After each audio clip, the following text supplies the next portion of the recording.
오늘 본문은 야곱이 아들들에게 축복과 예언의 말씀을 전하고 그 후에 이제 돌아가시는 내용입니다. 여러분도 아시다시피 야곱의 삶은 굴곡의 연속이었습니다. 바로왕 앞에 나온 야곱은 자신이 살아온 나그네 길의 세월이 130년이고 또 험악한 세월을 보내었나이다 라고 설명을 합니다. 야곱은 130년의 긴 세월을 험악하고 비열하고 비굴하게 보냈습니다. 하지만 야곱이 애굽에서 17년 동안의 삶은 자세히 나와 있지는 않지만 이전과는 다른 모습이었을 것이라고 상상이 됩니다. 애굽에서의 마지막 17년의 삶을 잘 살았다는 증거가 오늘 본문을 통해서 알 수 있습니다. 그동안 살아왔던 삶이 훨씬 더 길지만 그래도 남은 삶에 대한 평가가 훨씬 중요한 것임을 기억하시길 바랍니다. 어제까지의 삶보다 오늘 내가 주님 앞에 올바르게 서 있는지가 더 중요한 것임을 믿으시기 바랍니다. 첫 번째, 야곱은 본향을 그리워하면서 살았습니다. 77세에 집에서 도망쳐서 600마일, 즉 한 960km나 떨어져 있는 곳에서 20년을 살면서 결국에는 두 아내와 많은 자녀와 또 많은 가축과 또 종과 재물을 얻었지만 결국에는 가나안으로 돌아오길 원했고 돌아왔습니다. 그리고 죽음을 앞두고 요셉에게 자기를 이 애굽 땅에 묻지 말고 가나안 땅에 물어달라고 요청을 합니다. 애굽의 그 사는 땅 라암셋은 그가 살던 어느 땅보다 훨씬 더 비옥하고 살기 좋은 땅이었습니다. 가뭄 때문에 굶어 죽을 뻔한 야곱과 그 식구들을 살게 해준 고마운 땅이었습니다.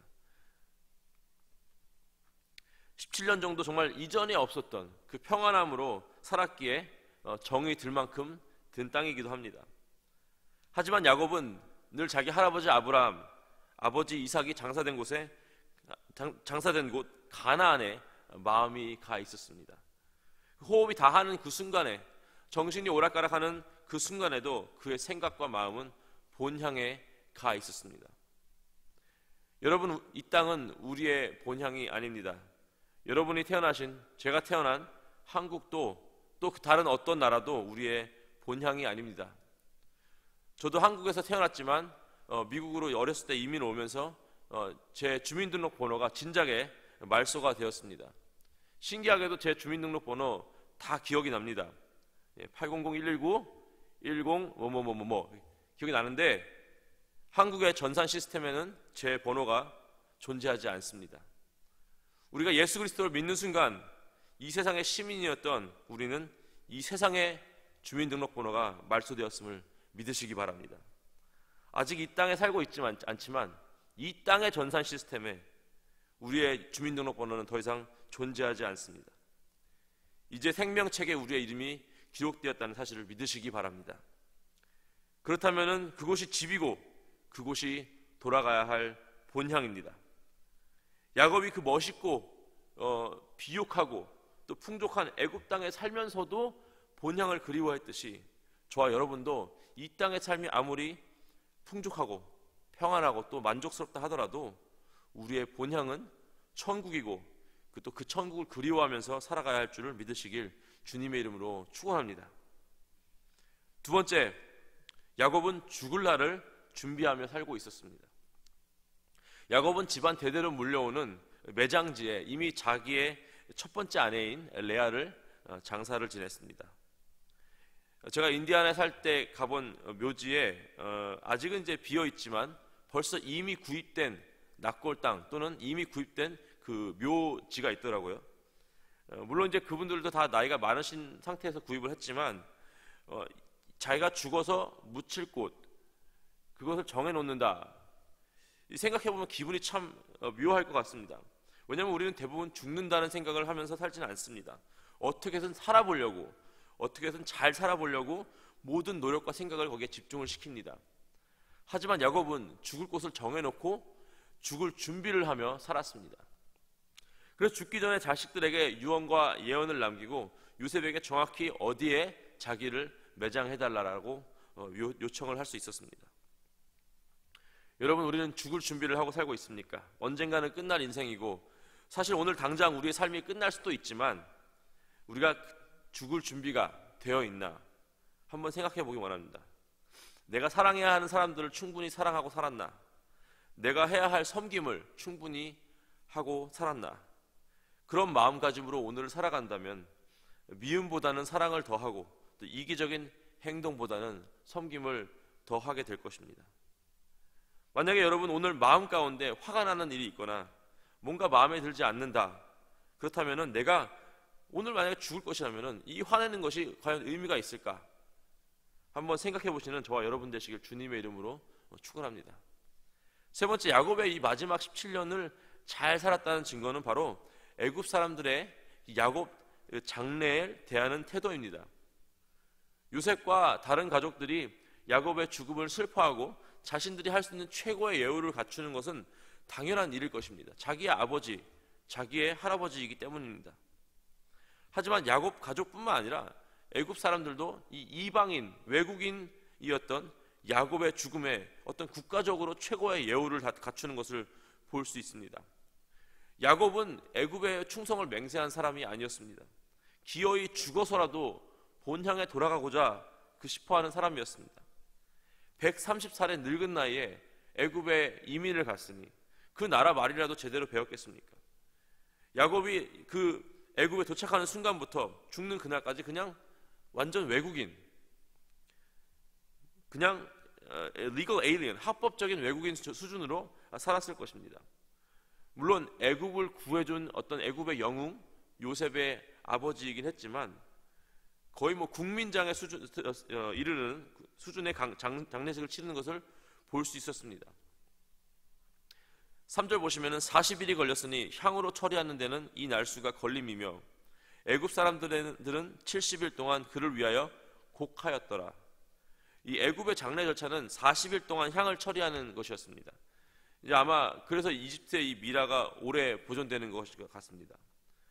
그리고 유대인들은 장례 절차는 30일 동안 곡을 하는 것이었는데 야곱은 이 두 나라의 장례 절차를 다 합친 70일 동안 애굽에서 할 수 있는 최상의 예우, 유대인들이 할 수 있는 최상의 예우를 다 갖춰서 장례를 받았습니다.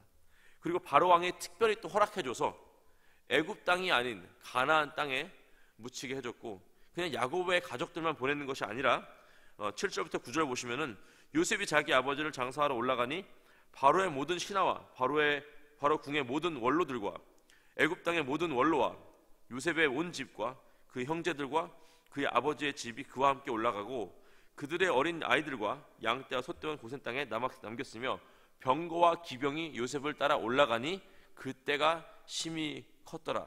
마치 왕이 죽은 것처럼, 마치 국민의 영웅이 죽은 것처럼 바로의 수족들까지 다 동원되고 장례 행렬을 하는 것을 볼 수 있습니다. 가까운 거리도 아니고 굉장히 먼 거리를 수많은 사람들이 같이 슬퍼하며 요셉과 같이 가나안 땅까지 같이 하는 것을 볼 수 있습니다.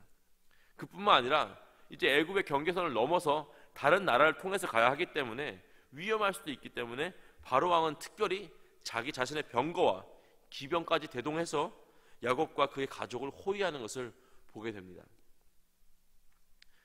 심지어는 바로 왕까지 한낱 인간에 불과한, 한낱 외국인이고 그냥 할아버지에 불과한 야곱의 죽음에 최고의 예우를 갖추고 최고의 대우해 준 것을 말씀을 통하여 우리가 오늘 볼 수 있습니다.